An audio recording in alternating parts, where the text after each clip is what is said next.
안녕하십니까, 수중지 인사드립니다. 오늘은 볼링저 밴드에 대해서 좀 알아봐야 될 것 같습니다.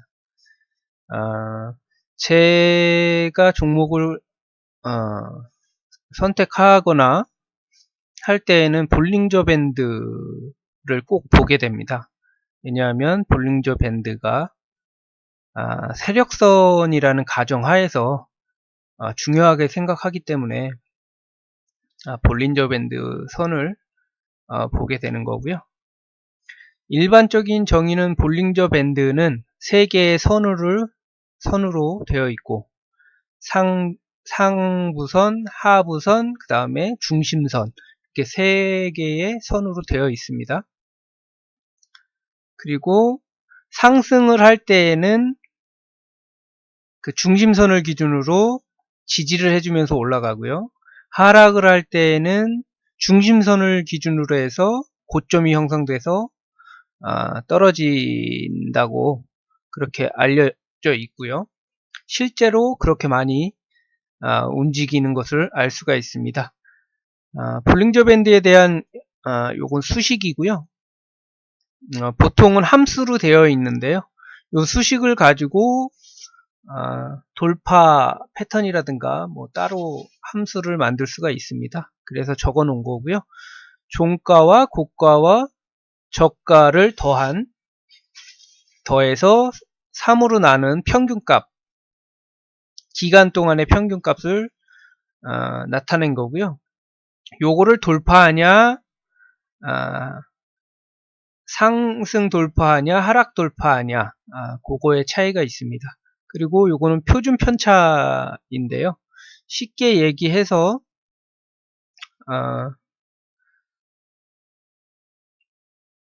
여기다가 그림을 그릴 수가 있을까요?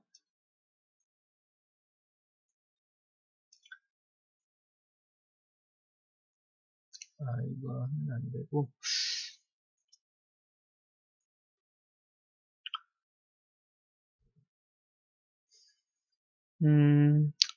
쉽게 이런 그래프에서 이런 건 인터넷에 찾아보셔도 됩니다.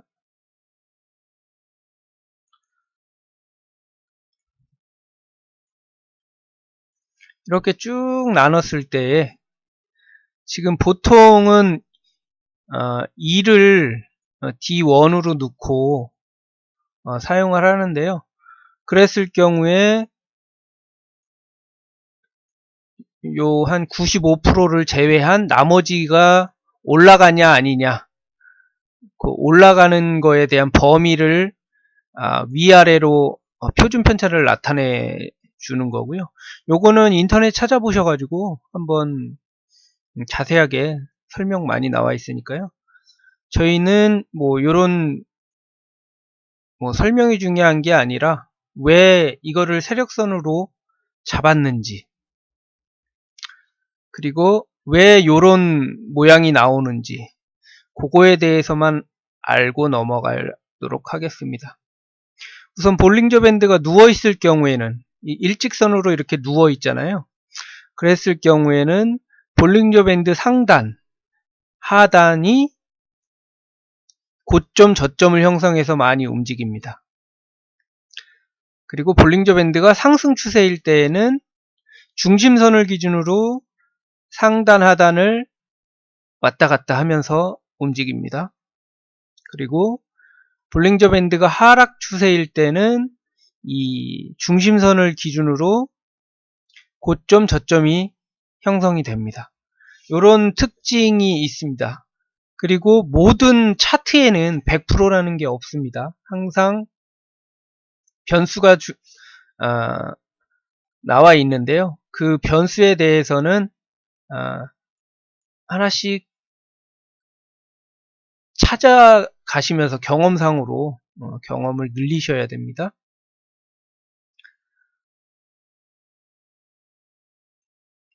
보통은 이제 볼링저 밴드 상부선은 또는 하부선은 개인이 돌파하기 어려운 선이고 한 2% 정도 많이 상한선을 넘기 때문에 볼링저 밴드 상부선을 세력선이라고 가정을 하고 볼 거고요. 상부선이 세력선이다 보니까 상부선을 돌파할 때는 거래량이 많아야 좋습니다. 왜냐하면 저항이기 때문에 저항을 돌파할 때는 거래량이 많아야 좋다는 것을 알 수 있고요. 거래량이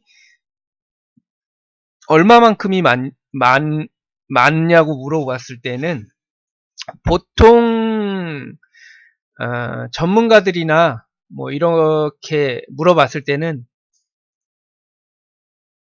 한 평균 60일 평균이나 뭐 100일 평균을 뛰어넘는 거래량, 보통 이렇게 얘기하거나 그냥 뭐 평균적으로 20일 평균에서 뭐 60일 평균의 한 2배 정도 되는 거래량, 이렇게 얘기하는데요.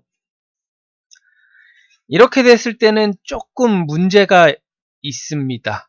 뭐 크게 문제 있는 거는 아니고요. 시가총액이 1200, 뭐 시가총액이 뭐 700억, 1200억 이렇게 됐을 때에도 비슷비슷하게 나타나기는 합니다. 근데 시총에 따라서 조금씩 달라지니까요. 저는 시총 대비 1%, 2% 이상은 많이 터진 거고요. 1%, 2% 정도에서 거래가 됐다 그러면 그냥 보통적으로 거래가 된 거고요. 1% 미만이면 좀 작게 나왔다고 그렇게 계산을 하시면 됩니다.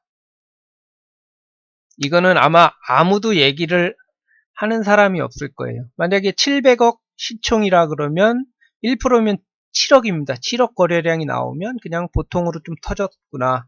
밑으로 나오면 조금 적게 터졌구나. 근데 대부분은 거의 1% 미만이 많을 거고요. 1% 넘어가는 종목이 그렇게 많지는 않습니다.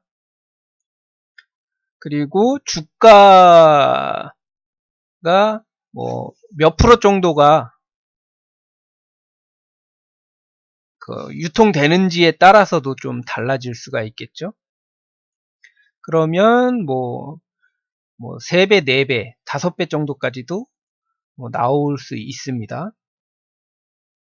거래량이 많다 적다는 시가총액의 1% 이상이면 많다라고 보는데, 보통 1에서 2% 정도면 많고요. 2% 이상이면은 많이 터졌다고 보시면 됩니다. 다음에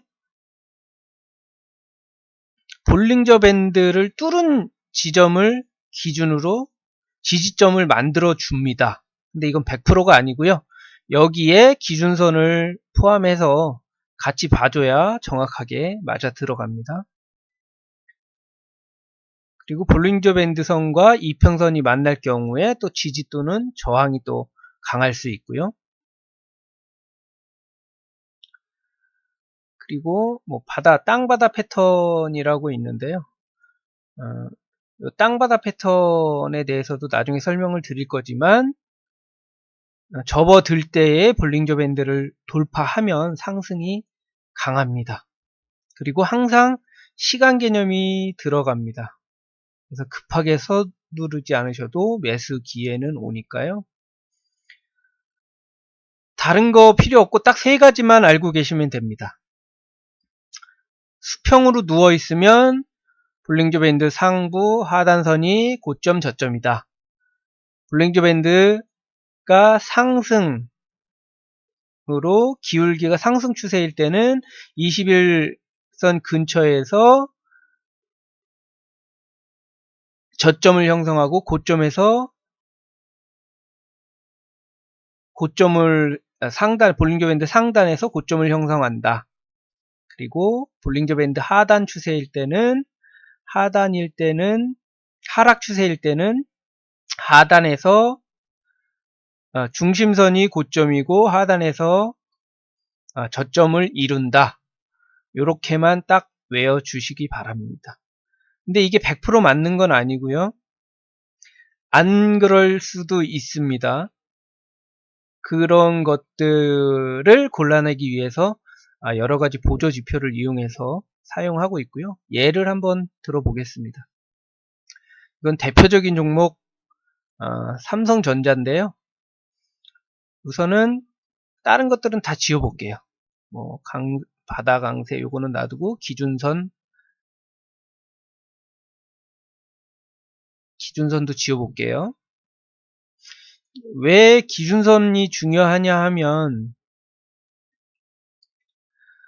이 볼링저 밴드 하단과 올라갈 상승 시기에는 하단과 기준선이 같이 갑니다.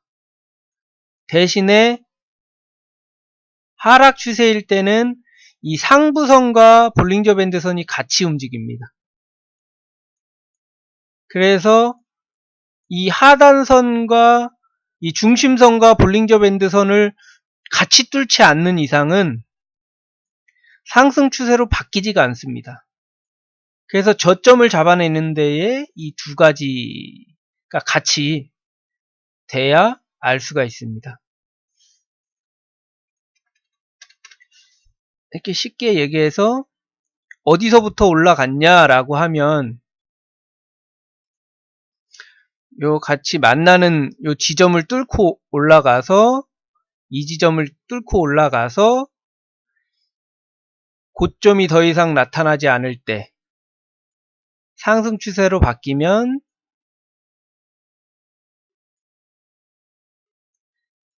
계속 올라갑니다.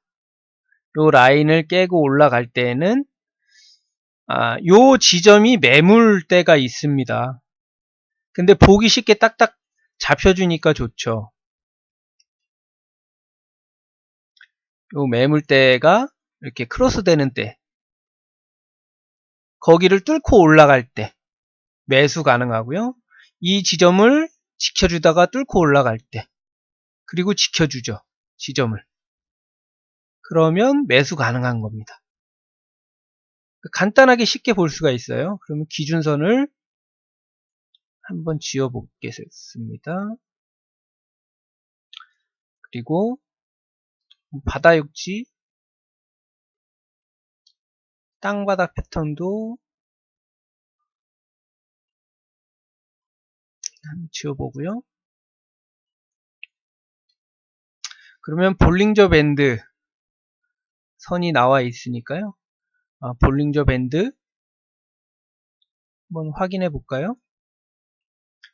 이렇게 횡보할 때는 상단이랑 하단이 고점과 저점을 이루죠. 상승으로 중심선이 바뀌면 이 중심선을 기준으로 해서 깨지 않고 계속 상부, 저점 계속 만듭니다. 그리고 깨서 상승하던 것이 수평으로 돌아서면 중심선이 돌아서면 다시 횡보 들어가면 올라가면 고점, 내려가면 하부선에서는 또 저점을 이루면서 요거를 돌파를 하면 올라가는데요. 요런 패턴이라 그래서 요 점을 뚫고 올라가면 다 올라가는 건 아닙니다. 만약에 기준선이 이렇게 해서 지나갔다 그러면 이 기준선에 대해서 같이 돌파를 하게 되면은 거의 확률이 엄청 높게 올라가는 게 맞고요.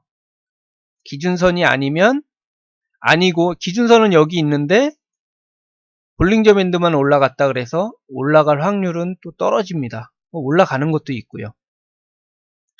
그리고 쭉 올라가다가 여기도 마찬가지로 잘 깨지를 않습니다. 이 중심선을. 그리고 맨 마지막에는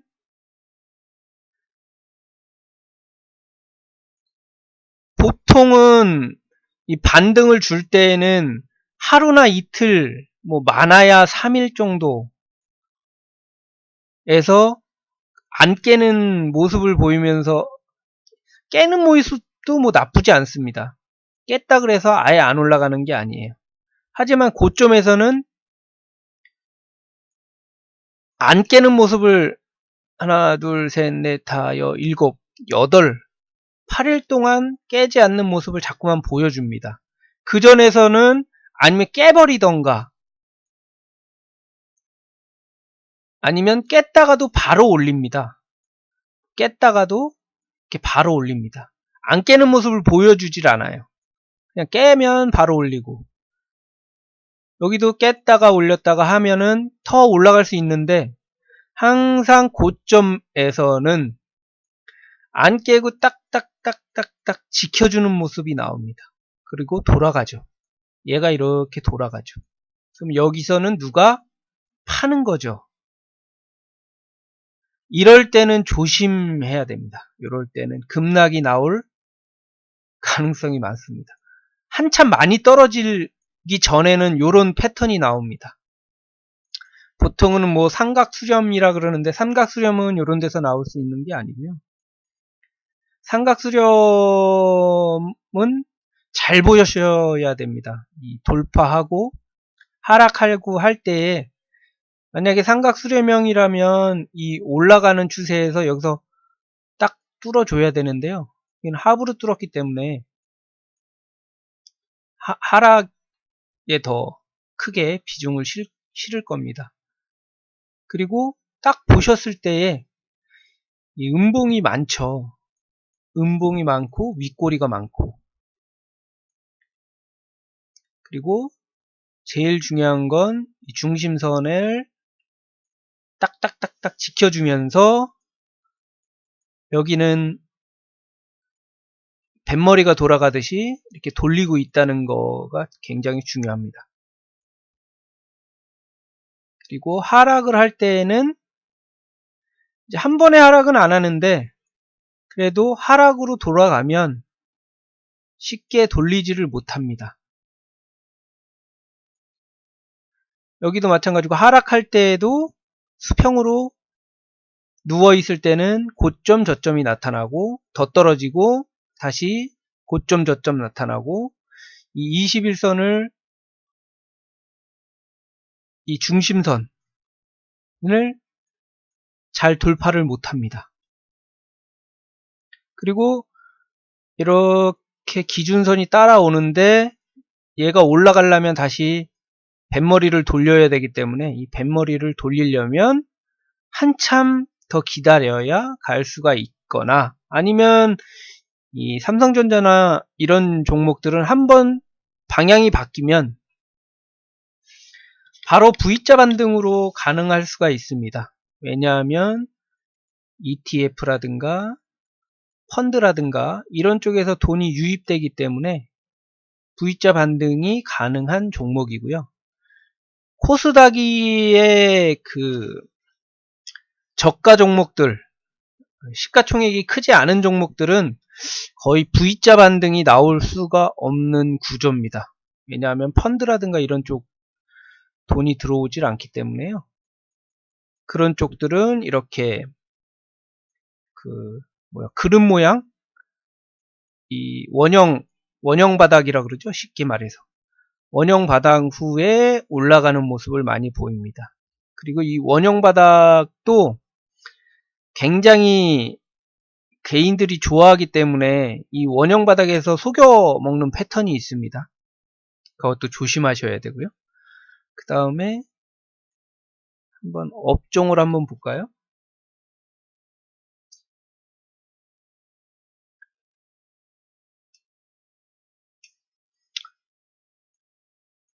예, 업종을 보시면 코스피도 예전에 11월 28일인가 언제, 요날인가 보군요. 28일인가 요때 한 번 더 떨어질 겁니다 라고 말씀을 드렸었는데, 여기를 못 돌파하면, 돌파해서 안착을 해야, 이렇게 안착을 해서 이렇게 올라가면 가능한데요. 이거를 뚫질 못하니까 다시 또 흘러내리는 겁니다. 그러면 종목이 올라가려 그러면 큰 시장이 흐름을 바꿔야 되는데요. 요 포인트를 못 깨고 올리면 언제 깰진 모르겠지만, 그럼 어디까지 한 번 더 떨어질까요? 라고 했을 때는 기존에 있던 거를 보면 대략 알 수가 있습니다. 정확하진 않더라도 비슷하게는 나올 겁니다.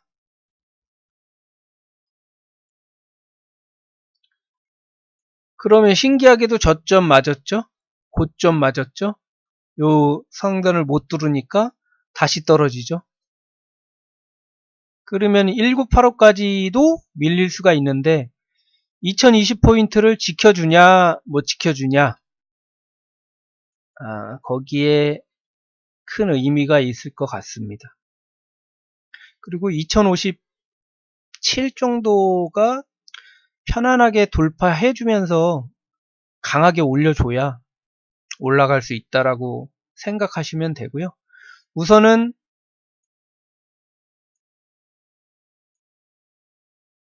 수평으로 지금 가는 단계라 오르락 내리락 할 것 같습니다. 볼링지 밴드 상단과 하단을 왔다 갔다 하면서 시장을 관망하겠죠.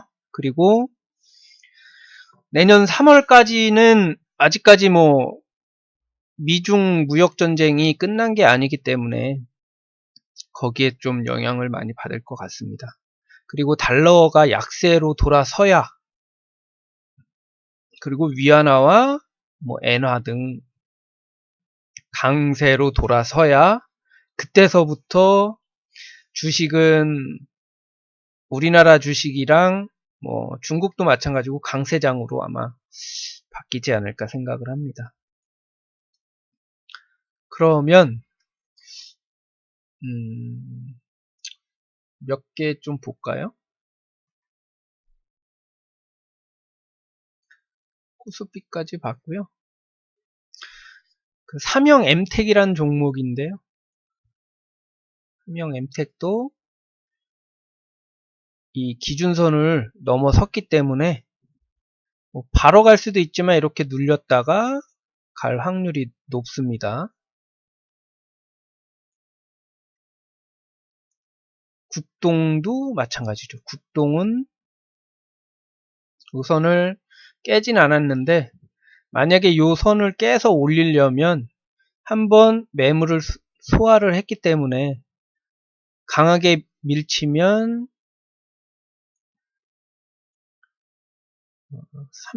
3,490원,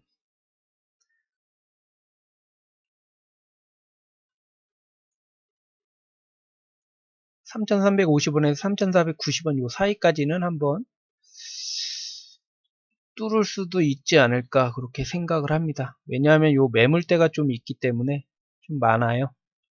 그렇기 때문에 한 번에 뚫었다가도 아마 밀리지 않을까 싶습니다. 요 자리에서는.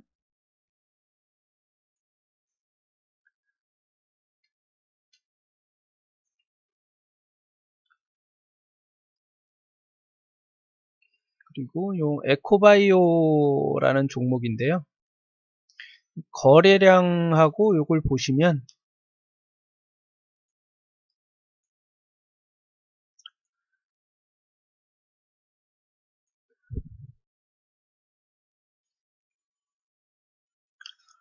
제일 좋은 거는 지금 여기서 우선은 하락이 멈춘 듯이 보이는데 멈췄는지 안 멈췄는지를 알려면 이 갭을 돌파하냐 못하냐에 있습니다. 요 갭이 중요한 단서기 때문에요. 요 갭을 돌파한다 그러면 한 번 더 올라갈 거고요. 안 그러면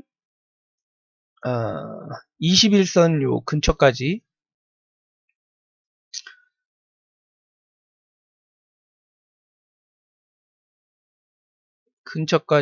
떨어질 것 같습니다. 한 5,900원 요 선 근처에서 아마 반등을 주지 않을까 그렇게 생각하고요. 요거는 보시고서 대응하시면 되고요. 요것도 비슷한 패턴입니다. 아까 제가 여기 있을 때 말씀드린 것처럼 이렇게 연장해서 요 라인에서 반등을 주냐 안 주냐 그렇게 말씀드린 거고요. 여기서 반등 주는 모습을 보여야 되는데 여기를 임의로 지켜주는 모습이 나오면 조금 조심하셔야 됩니다. 더 하락할 수도 있으니까요. 반등하는 모습을 보시고 대응하시면 되겠습니다.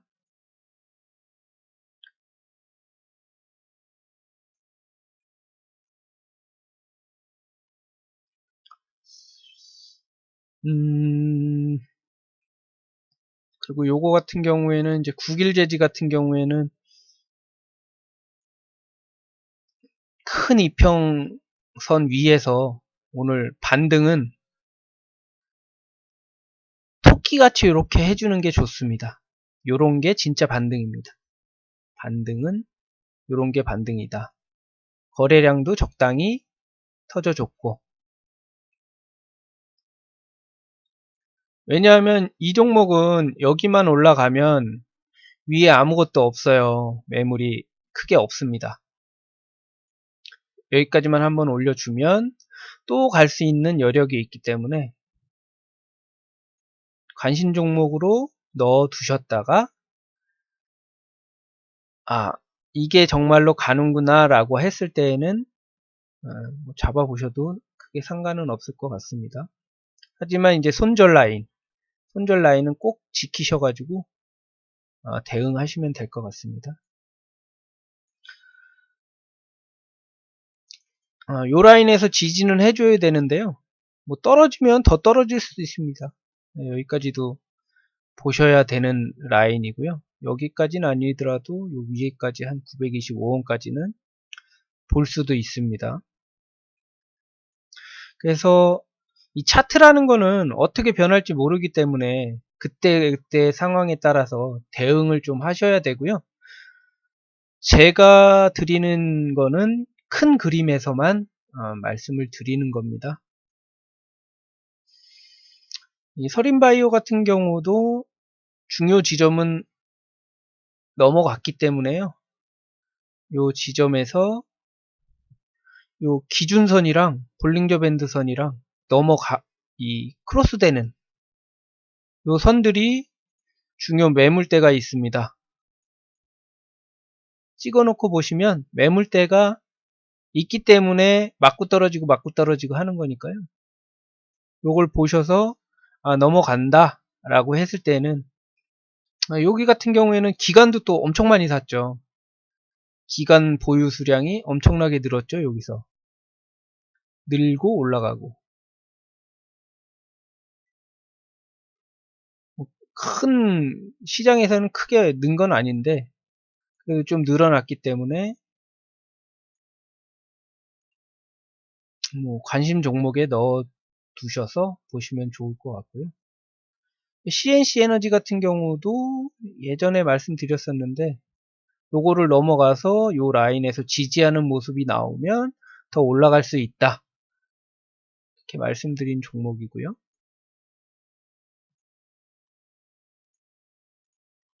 우선 1차적으로 요 라인까지. 그리고 중간에도 좀 매물이 있어요. 매물이 있기 때문에 이 무거운 이평선 라인까지 한번 보셔도 될 것 같습니다. 그리고 이 종목도 깨고 올라가게 되면 뭐 한 번에 깨지는 않겠지만 어느 정도 올라갈 여력은 있습니다. 그래서 잘 보셔서 제가 말씀드렸죠. 이렇게 하락하면서 이 라인을 전체적으로 잘 깨질 않습니다. 뭐 어쩌다가 깨는데 바로 그냥 하락하죠. 중요한 지점을 지지를 못하고 바로 하락하기 때문에 여기서도 이 지지선이 무너지면 바로 매도하셔야 됩니다. 더 많이 더 하락할 수가 있기 때문에요.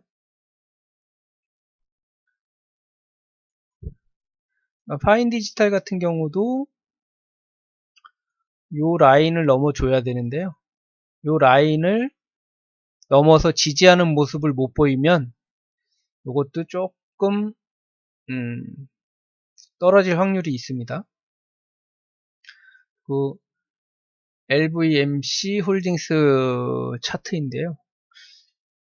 요거는 뭐 바닥에서 뭐 큰 매물대도 아닌데 지금 거래량이 어마무시하게 터졌습니다.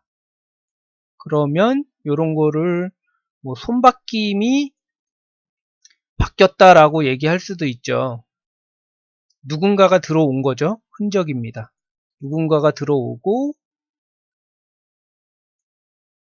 기준선을 돌파를 하게 되면